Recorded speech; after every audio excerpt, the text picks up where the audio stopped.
Hello दोस्तों, कैसे आप सभी लोग। आज हम एक्सप्लेन करने वाले हैं the women in black movie को। मूवी की शुरुआत होती है 1889 में, जिसमें कि हमें इंग्लैंड के गांव का सीन दिखाया जाता है, जिसमें कि 3 छोटी लड़कियां खेल रही होती है। तभी अचानक से एक रूम के कोने में वो कुछ देखती है और अचानक से अपने खेल खिलौने को छोड़कर रूम की विंडो से कूदकर सुसाइड कर लेती हैं। इसी दौरान हम उस रूम में किसी साए की हल्की सी झलक भी देखते हैं। इस हादसे के तकरीबन 8 साल के बाद हम एक लड़के को देखते हैं जिसका नाम आर्थर होता है। उसी वक्त उसकी वाइफ की डिलीवरी चल रही थी और डिलीवरी के बाद बच्चा तो बिल्कुल सही सलामत पैदा होता है, लेकिन बच्चे को पैदा करने के बाद उसकी पत्नी मर जाती है। इसी इंसिडेंट के 4 साल के बाद आर्थर को अपने घर, जिसका कि नाम मॉश होता है, उसको सेल करने के सिलसिले में किसी जगह पर जाना पड़ता है और वह अपने बेटे को उसके केयरटेकर के पास छोड़कर उस जगह के लिए निकल पड़ता है। तो रास्ते में आर्थर एक रिच बिजनेसमैन से मिलता है जो कि एग्जैक्ट उसी लोकेशन पर जा रहा था जहां पर आर्थर जा रहा था। आर्थर उसे बताता है कि वो एक ख़ास मकसद के लिए यहां पर जा रहा है। तभी वो बिजनेसमैन आर्थर से कहता है कि तुम जिस घर को सेल करने के सिलसिले में जा रहे हो वो उसके लिए तुम्हें कोई भी ख़रीदार नहीं मिलेगा। ये सुनकर आर्थर काफ़ी ज़्यादा हैरान हो जाता है, लेकिन वो बिजनेसमैन की बात को इग्नोर कर देता है और फाइनली वो अपने होटल तक पहुंच जाता है। होटल में पहुंचकर वो उन्हें बताता है कि उसके नाम का एक रूम बुक है यहाँ पर, जिस पर होटल का मैनेजर कहता है कि सर आपके नाम का यहाँ पर कोई भी बुकिंग नहीं है। लेकिन उस मैनेजर की वाइफ आर्थर को होटल का रूम देने के लिए एग्री हो जाती है और आर्थर को वही रूम मिलता है जहाँ की उन तीनों बच्चियों ने कूदकर सुसाइड किया था। नेक्स्ट मॉर्निंग आर्थर उस आदमी से मिलता है जो कि ऑलमोस्ट के सारे पेपर्स को हैंडल कर रहा था। वो आदमी आर्थर से मिलकर ज़्यादा खुश नहीं होता है और उसे कहता है कि उसने यहाँ के आके सिर्फ तकलीफ़ की है क्योंकि वो पेपर्स बस वहाँ पर भिजवाने ही वाला था, और साथ ही उसे बताता है कि अगर तुम अभी निकलते हो तो वापसी जाने के लिए तुम्हें ट्रेन बहुत जल्दी मिल सकती है। और आर्थर को अपने घर से निकालते हुए कहता है कि उसका ड्राइवर उसे स्टेशन तक पहुँचा देगा। उस आदमी के अलावा गाँव के बाकी लोगों को भी आर्थर के यहाँ आना बिल्कुल पसंद नहीं आया था, जैसे कि वो लोग चाहते ही नहीं थे कि आर्थर कभी भी यहाँ पर आए और अपने घर को सेल करने के बारे में सोचे। लेकिन आर्थर ने भी अब इरादा बना लिया था कि वो अपने काम को ख़त्म करने के बाद ही यहाँ से वापस जाएगा। कैरी ड्राइवर को थोड़े से पैसे देने के बाद वो ऑलमोस्ट चलने के लिए कहता है। ऑलमोस्ट गांव से काफ़ी दूर सुनसान जगह पर था। उसके आसपास कोई भी आबादी वाले घर नहीं थे। यह बिल्कुल वीरान था। बस उसके पास एक ग्रेवयार्ड था। जब आर्थर घर के अंदर जाता है तो उसके पीछे हम एक ब्लैक शेडो को देखते हैं। तो आर्थर जब पीछे मुड़कर देखता है तो वहाँ पर कोई भी नहीं होता है और आर्थर इस बात को इग्नोर कर देता है और अपने काम में लग जाता है। घर को एक्सप्लोर करता है। तभी घर की विंडो से बाहर ग्रेवयार्ड में एक औरत को देखता है जिसने कि एक ब्लैक ड्रेस पहनी हुई थी। उस औरत को देखने के लिए आर्थर जब नीचे आता है तो वहाँ पर कोई भी नहीं होता है।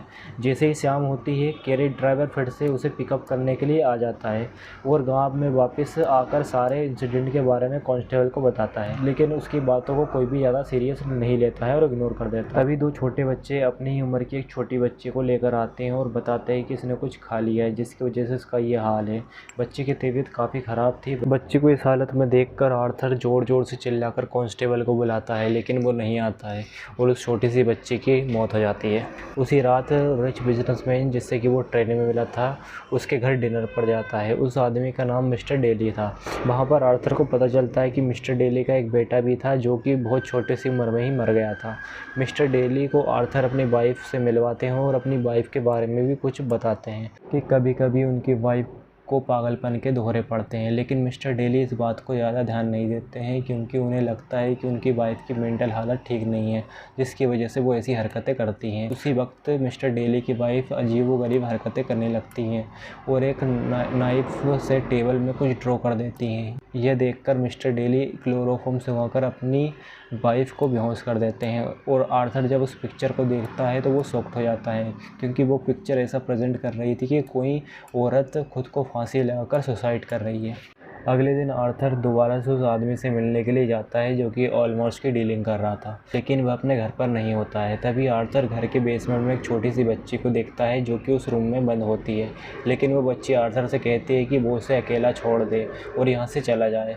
तब आर्थर ये सब देखकर फ़ौरन घर से बाहर आ जाता है। जब मिस्टर डेली उसे ऑलमोस्ट की तरफ ले जाने लगते हैं, तभी गांव के बहुत सारे लोग उसके रास्ते में आकर खड़े हो जाते हैं और वो बच्ची जो कि आर्थर के हाथों में मर गई थी, उसकी मौत का रिस्पॉन्सिबल वो लोग आर्थर को ही बताते हैं। वो लोग उस बच्ची की मौत का जिम्मेदार आर्थर को इसलिए बताते हैं क्योंकि आर्थर ने ऑलमोस्ट में उस औरत को देखा था, जिसकी वजह से उस ब्लैक ड्रेस वाली औरत ने उस बच्चे को मार डाला। जिसके बाद वो सारे गांव वाले आर्थर को वापस लंदन जाने के लिए कहते हैं, लेकिन यहाँ पर डेली किसी तरीके से उन लोगों के बीच से गाड़ी निकालकर आर्थर को फाइनली ऑलमोस्ट पहुँचा देता है। ऑलमोस्ट पहुँचकर आर्थर डेली से कहता है कि उसे रात यहीं पर स्टे करनी पड़ सकती है क्योंकि वो काम के सिलसिले में यहाँ पर रुकेगा और वो रात यहीं पर गुजारेगा। ये बात सुनकर डेली अपने छोटे से डॉग को आर्थर के पास छोड़ देता है। घर तक पहुँचते पहुँचते उसको रात हो जाती है और वो घर के अंदर कैंडल जला देता है। सारी कैंडल जला देने के बाद घर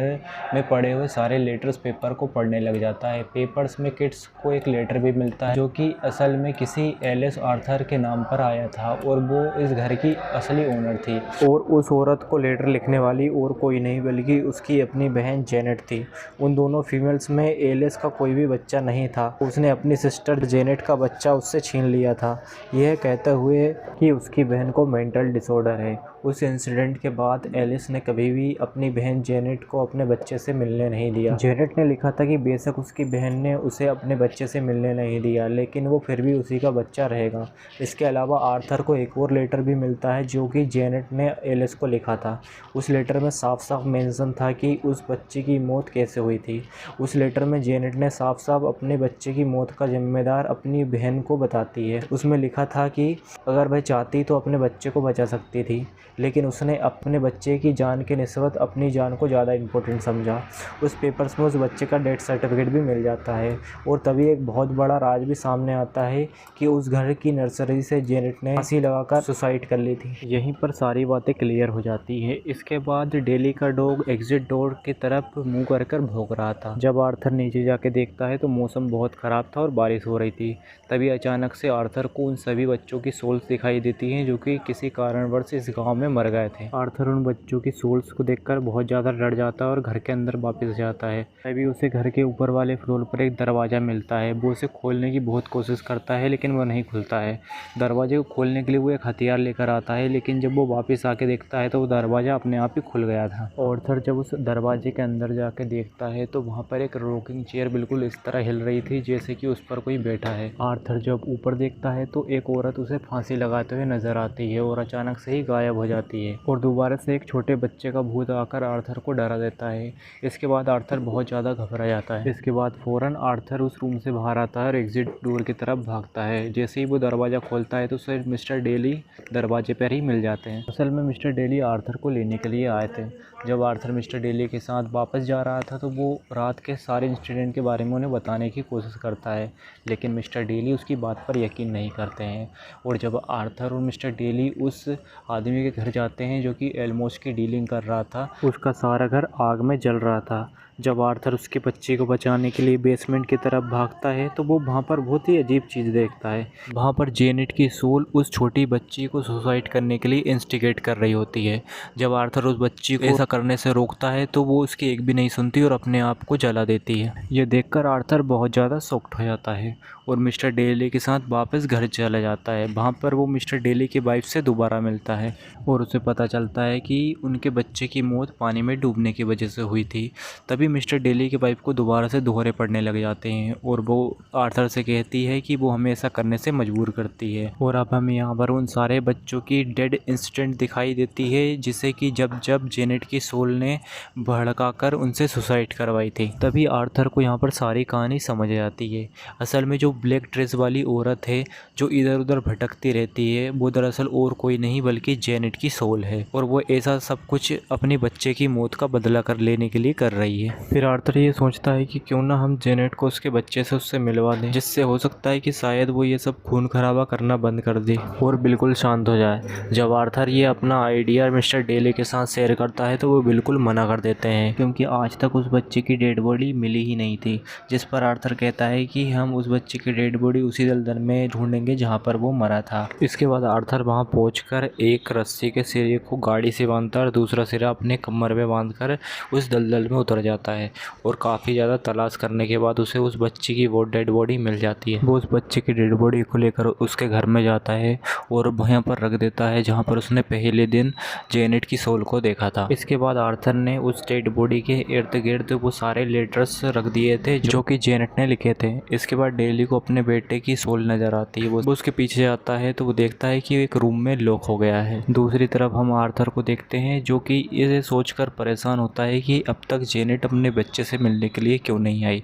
इसके थोड़ी देर बाद वो किसी की आहट महसूस करता है और वो देखता है कि जितने भी कैंडल जली हुई थी वो धीरे धीरे कर बुझ रही हैं और वो तुरंत समझ जाता है कि अब जेनेट आ गई है। और अब हम सच में जेनेट की सोल को देखते हैं जो कि काफ़ी गुस्से में आर्थर की तरफ बढ़ रही होती है, लेकिन जैसे ही वो अपने बेटे को देखती है वो बिल्कुल शांत हो जाती है और वहाँ से चली जाती है। इसके बाद डेली नीचे जिस रूम में लॉक हुआ था उसका गेट भी ऑटोमेटिक खुल जाता है और वो सीधा आर्थर के पास आ जाता है और आर्थर उसे बताता है कि अब जेनेट की सोल जा चुकी है और अब हमें ये करना है कि उसके बेटे की डेड बॉडी उसके साथ ही दफना देना है, जिससे कि ये खून का सिलसिला यहीं पर रुक जाएगा और दोनों की आत्मा को शांति मिल जाएगी। इसके बाद वो दोनों डेड बॉडी को एक साथ दफनाने के बाद स्टेशन के लिए निकल जाता है। स्टेशन पर आर्थर अपने बेटे और केयरटेकर से मिलता है और उन्हें देखकर बहुत खुश हो जाता है।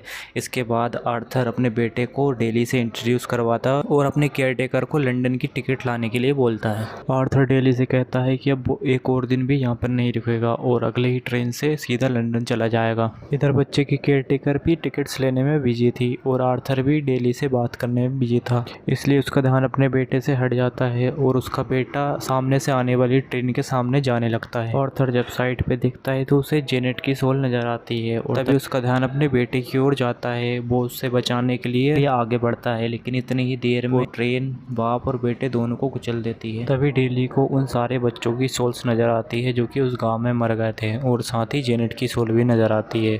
दूसरी तरफ हम दोबारा से आर्थर को देखते हैं जो कि अपनी मरी हुई वाइफ को देखता है। असल में आर्थर और उसका बेटा दोनों ही मर चुके थे और इन तीनों के मरने के बाद इनकी फैमिली कंप्लीट हो जाती है और ये तीनों यहाँ से चले जाते हैं। इसके बाद हम दोबारा से जेनेट की सोल को देखते हैं जो कि काफ़ी ज़्यादा उदास थी। देखने से ऐसा लग रहा था कि वो अपने किए पर पछता रही होती है। और इसी के साथ ये शानदार मूवी यहाँ पर ख़त्म हो जाती है।